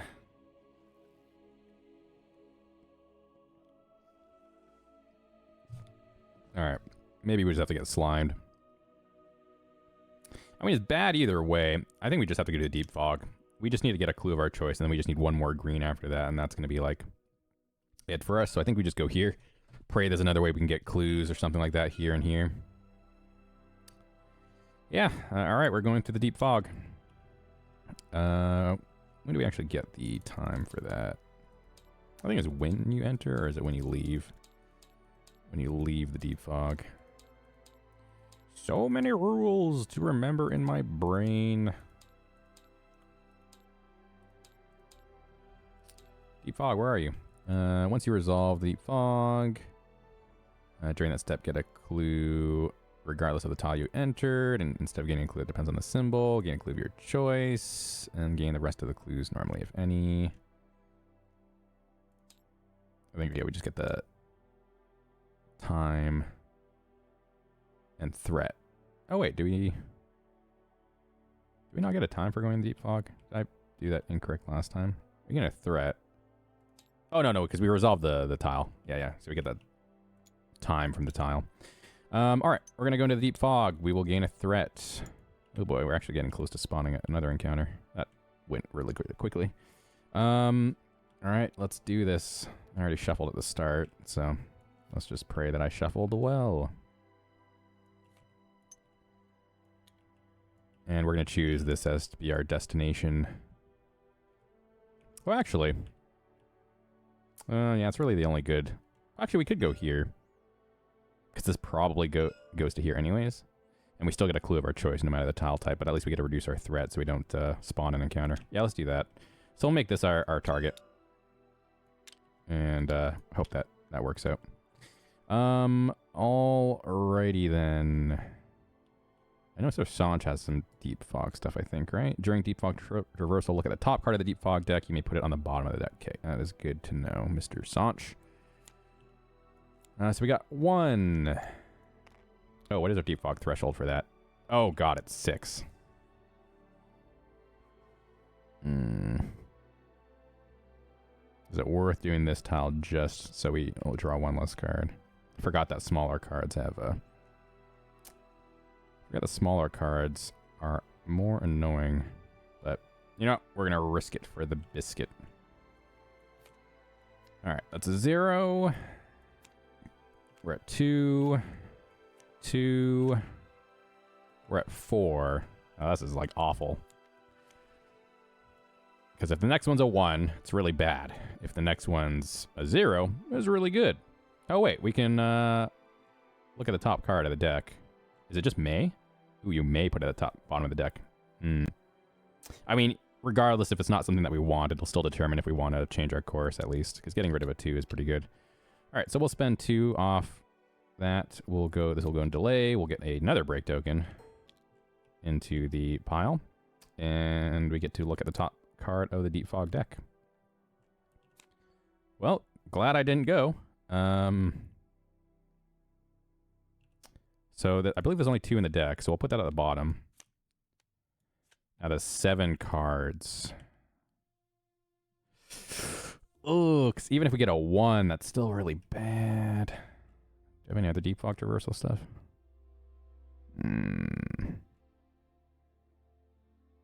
I do not. God, I wish I knew how many 0s and 1s were in the deck. I'm pretty sure there's more 1s than 0s. I mean, it's considering we know where the 2s are, it's probably worth just changing course and drawing 6 new cards. Because we know that the 7 cards left, the last one will be the 2, but we're not going to be drawing there unless we chart a new course. So we just have to, well, okay. Let's say there's 3 1s and 3 0s. Well, actually, no. Let's say there's 4 0s. Or sorry, 4 1s and 2 0s left in the deck. Because assuming there's more 1s and 0s left. If we draw all 6, because we will have to draw all 6, as long as we choose a 0 here, we'll end up at 4. We also haven't seen any of the -1s. That is true. I also forgot about that. So I think that's fine. So we could actually... Ooh, do we want to try to start changing our course at 1? No, it's still too risky. I think there's also 2 -1s. So if there's 2 -1s, there could be 2 more 0s and 2 more 1s. Which means essentially we're pretty much guaranteed just to be under, which is fine. And I don't care about gaining Bane because it's just a demo. So I think we'll change our course. And yeah, we'll do that. So we just draw six cards. I guess no, it's technically just 5 cards.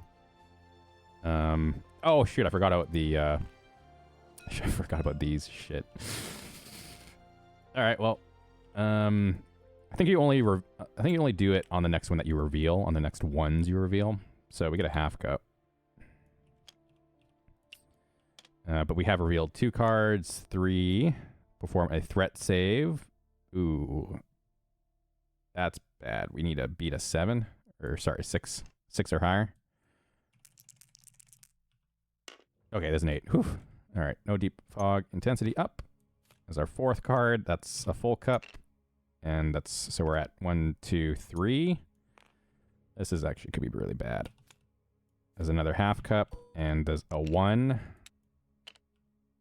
And, well, we can't afford to change course again. Oh, thank God. Okay, so that's a -1, but we do get a surge token. I'm fine with that. We're almost done. Okay, so let's see. We got 1, 2, 3, 2, and then 3. Dang. So we did end up under, but better than over. Always better than over. So we have to resolve one of these penalties. I think we will just get Bane 1. Which I think just goes to the party leader, if I'm not mistaken. Which, wait, do we have? There we go. So I'll take a Bane. These do persist between missions, but it's all good. Cool. And then we emerge. We have to...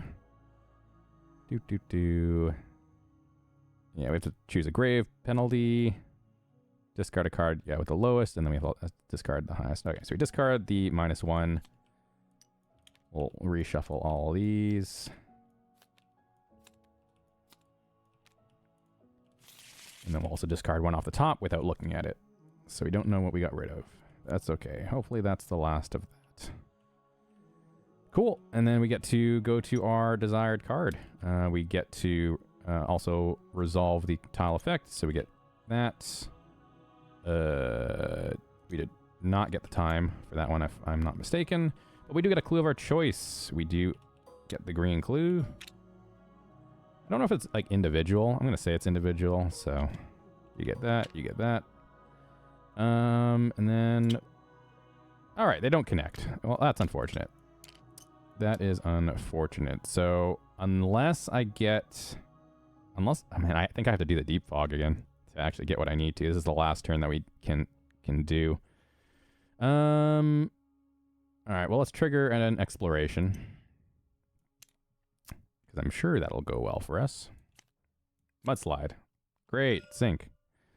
Oh, that means we got to resolve another encounter. God dang it. This is never going to end. All right, well, we don't put any flood tokens down. Immediately backtrack to the previous kingdom tile and place one flood token on it if there's already a flood token on it. Additionally, place flood tokens on all connected tiles. Does that help me? I mean, my previous tile is technically this one.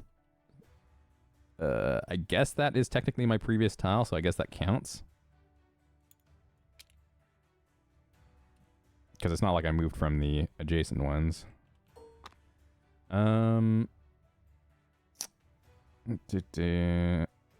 luckily there wasn't already one on there. And then we do have to trigger an encounter, which, again, it's going to be the Winged Nightmare again. This is getting silly. Part of me just wants to skip this, but, you know, it is part of the game. You know, it could be worse. Like, maybe we do actually end up failing this encounter. You know, it is possible, so I guess I probably should do it. Okay. Keep those there. We'll spawn the Winged Nightmare first. Winged Nightmare goes on. I think we're just going to do the exact same layout as before. Let's see where we spawn. Alright, 2 people share the same thing. That's not a big deal. So Bianca's got a chalice. She will not be able to reach anyone, so we'll put her here to help. Ser Sonch can hit someone from here. I can hit someone with a blank here and not get hit myself, and then Rayloff gets double swords, which he can go here and not get hit as well. Alright, sweet. Perfect deployment. Alright, she does her attack here and here, hits no one. We'll go with Bianca just getting a break token into the encounter pool. We'll have Ser Sonch go first. He gets a passion. He's got +3 from his weapon, and that's it. But we just need a 4+ on the dice to hit. That's a 2. We'll spend a heat to... That's a crit. Hell yeah. All right, we got 4 dice to wound. Just need 4 power. Well, that is not good. We do get a reroll from level 2 passion. That is also not good. So we only got 2. Well, 3 with our weapon.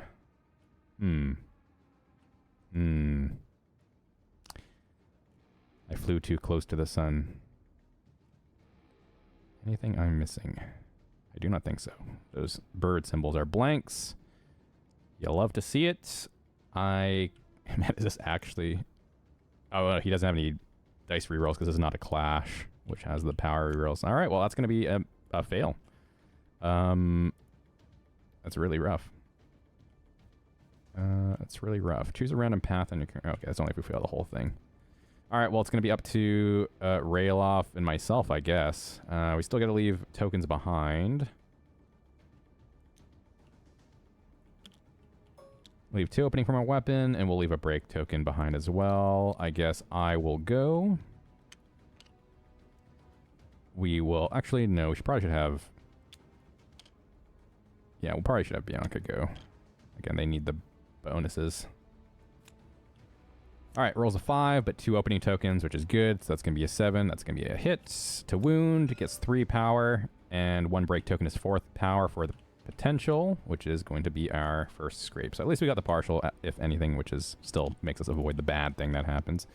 Did not get the crit, though, which is sad. We get to leave behind 2 openings and a break in total, which is good. So I guess we will go with me next.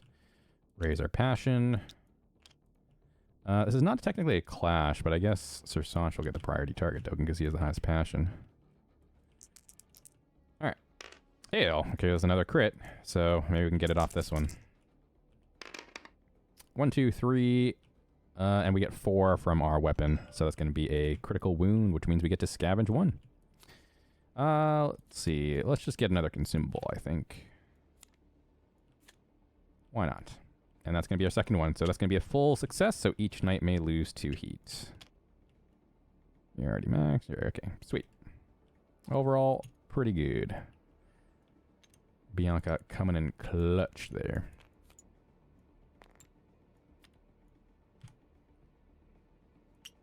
let's put me, Railoff, and Ser Sonch. And then that is hopefully the last time we deal with that encounter board. Oh, wait, should I be... Oh, I think I should have been rotating after encounters. Whoopsie. That's my mistake. Yeah, we perform rotation one. I did not do that last time, which is my bad. Which I actually think... Yeah, I should just do, because I did 2 encounters, so we will be fighting the White Ape Troll probably. Well, actually, I could move out of the way. Okay, so that's our encounter. Nothing else happens. Okay, well, oh man, I gotta go through the deep fog again. This could be so bad. Because we have 1 less -1, and if we got rid of like the other -1, that's really, really bad. I mean, I could mitigate it by going here, which, since it's the last one, it's not the worst idea, but then we would fight the First Main Guardian, or First Main Warriors, which is actually sort of a fun fight, so I don't mind that. Because it also gives us a guaranteed clue again, and we don't mind it being at 7+ threat anymore by that point, because it'll be our last thing. Do any of these things will mess us up? Not really. Because we're going to do our clash before the end of the delve round anyways. Oh, this could be bad. Oh, wait. Entering the deep fog in the current district, place a flood token on the targeted kingdom tile. So it gets slimed coming out of it. I mean, we're just going to risk it. Let's go into the deep fog. And we are going to be trying to go for this spot right here. Alright, so we gain a threat. And let's just see what happens. Let's make sure I shuffled this. I don't remember if I did. Alright. Well, that's a terrible start. Off to a fantastically awful start. We do only draw 4 cards, so we could still get lucky. But if we draw like... I mean, hopefully we got rid of the other 2. That's 3. That's 4. We only need to draw 1 more card. And I do not have my card where I can see the top card of the deck. God, this is...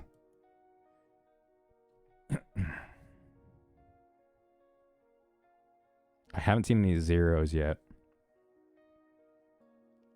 There's at least 2 in here. But a 1 or a 2 kills us. And a -1 is good. If we change our course and start at 1... I mean, we could get screwed over by the hazards. I think I just have to risk it. Alright, we'll just risk it. I mean, all these are just threats, so it's not like the worst thing, because we're not gonna... Oh, I guess we would actually max out our threat.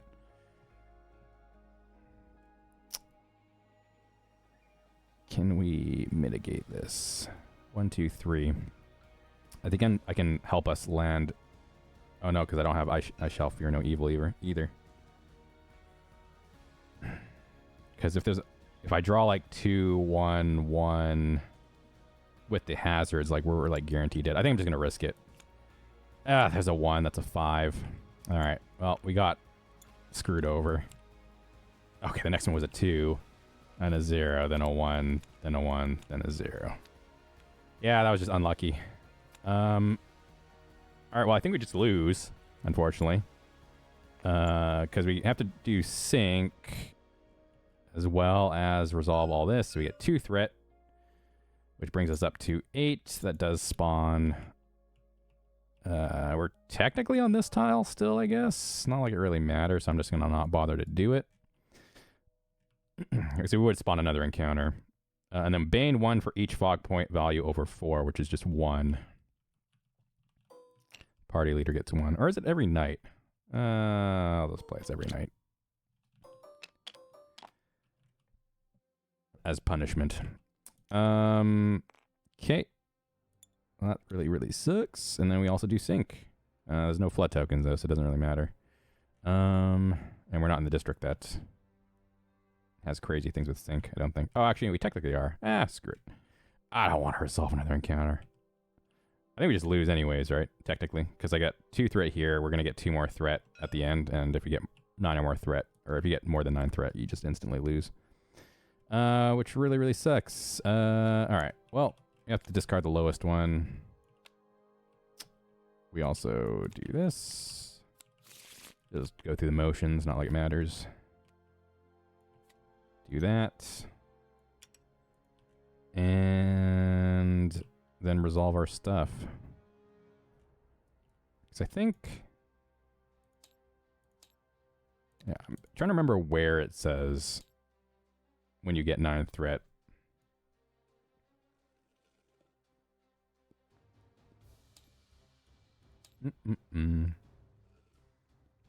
Hey, here we go.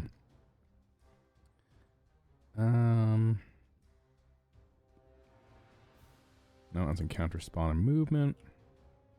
Where is threat? Because I could swear that if you get more than 9 threat, you just lose. And then more than 4 curse. Excuse me. Where is it? Oh, here we go. Usually can go up to 4 and 9 and have 16 rounds. If you reach 9 for the first time, proceed the paragraph. We don't have the story.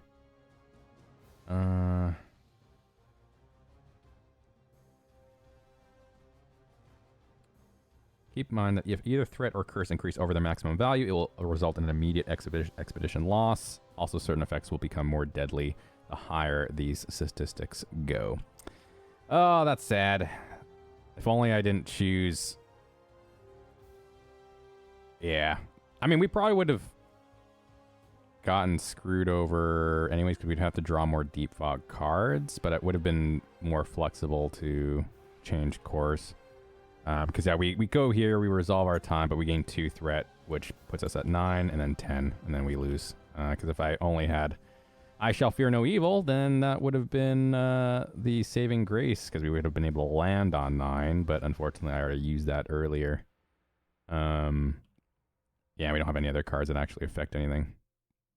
That's sad. Well, hey, it is what it is. So yeah, we would resolve the story thing, but we don't have the story book.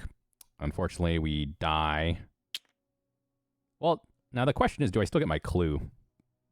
That's actually a good question. I mean, we get an expedition loss, so I guess it doesn't really matter. We can't resolve it anyways, but I guess I do technically get my clue still.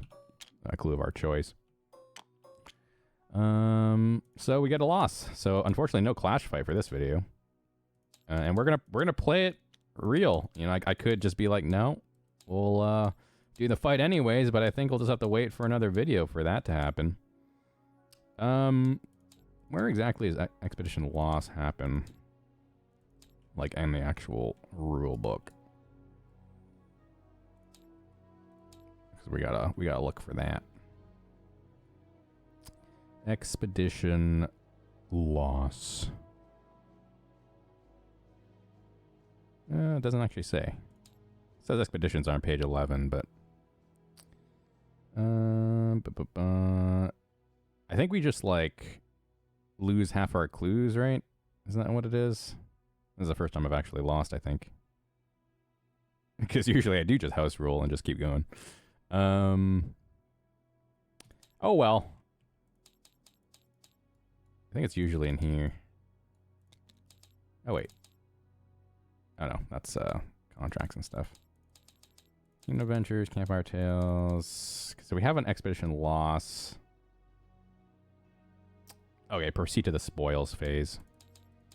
So I guess it's just different depending on if you win or lose. And it wouldn't be so much. It wouldn't be so upsetting if it weren't for the fact we just like lost by like one small thing. I think my chances were decent as well. Like I don't think it was incorrect to just draw the card, considering I didn't see any zeros or -1s yet. I mean, I knew we had only I knew we only took out a -1 earlier, but there were still zeros and stuff. So I think my chances were all right, but I have not memorized the Deep Fog deck, so I only know there was 2 2s in there and 2 -1s, and that's about it. Which is sad. All right. Loot distribution. Yeah, what's the difference between an expedition loss? It actually doesn't mention anything about loss here. I mean, we don't get the full amount of loot, but I'm guessing we still get the loot that we already have. Because this is all the same, right? Yeah. Yeah, it doesn't actually mention expedition loss, which is a little bit weird. Unless I'm missing something. I mean, this is for like after the clashes, right? But this still mentions if you've lost, you lose the expedition, so proceed to the spoils phase, which I'm assuming is the same. I think the thing is, yeah, you just don't get your stuff. I mean, we have enough clues though. Maybe I'm just gonna end the video here because maybe one of you in the comments can let me know what I'm actually supposed to do when I lose, which is a funny thing. Like I'll go through the loot off screen because I mean I still get my loot. I would assume I just guess our expedition ends and we don't get our chance at full clash loot. But interesting that it doesn't mention, because we just got lost in the deep fog. Like I don't know if that counts as us dying, because I do know when you die in a clash you lose half your clues rounding up. I guess that's still considered dying, but the rulebook just says going over 9 threat counts as an expedition loss immediately. It doesn't necessarily mean you die, so you don't lose your clues. I'm assuming you probably lose your clues, but the way it's written, I'm gonna play it like that. Keep my clues. I still got my clues. It was still at the very end. I'm clutching those clues tightly. That's how I'm gonna play it. Again, no clue. Yeah, no clue if that is correct. It just says collect clues denoted on the card to succeed. So I'm gonna say we did that. Alrighty, well, that's gonna do it for this video. Unfortunately, I apologize. There's gonna be no full clash for this, but at least you got to see what happens when you run out or when you fail at deep fog, and you also miscalculate how much threat you should be getting. Because realistically, I should have just probably chosen a smaller thing and just gambled on drawing one extra deep fog card and changing course, but making sure. Well, actually no, because I had no clue I was gonna get 2 threat off these penalty token or off these penalties. So because we were at 2. Yeah, I'm still. Well, we had this in our deck, so we had 2 zeros. Okay, never mind. There's a lot of 1s in there. I should probably look through this deck and understand it a bit more. Because, yeah, we definitely should have just changed course. Because we already... I mean, we did have a chance to draw a 0 there, for sure. But the chances weren't as good as just drawing a 2 or a 1. Definitely, it makes it harder when you don't know what you discarded. But hey, you can't win them all. This game is difficult. But thank you so much for watching. Hopefully the fight and everything like that still was good. And, you know, this video is going to be still relatively shorter than the last one. Mainly because we also lost and we didn't get to fight the full clash. But I will probably be back with another playthrough at some point. I might take a break. I'm going to at least maybe do a little beginner video for this demo. Just to go through the steps a little bit more clearly and a little bit more into the actual how to play stuff. Because my last video, I mostly just skimmed through how to play while actually playing the game. So I think I'll make a more dedicated video to actually how to play the game at a basic level. And then I also will want to get some more other board games on this channel. I fell in love with Cthulhu Death May Die over the Christmas break. Picked up season 3 and season 4, so Fear the Unknown and the season 4 expansion for it, and my friends and I are absolutely loving it. And yeah, got some other fun stuff that I would like to do. I want to go back to some MCP content as well, so hopefully people enjoy that. But until next time, thank you so much for watching, and I will see you then.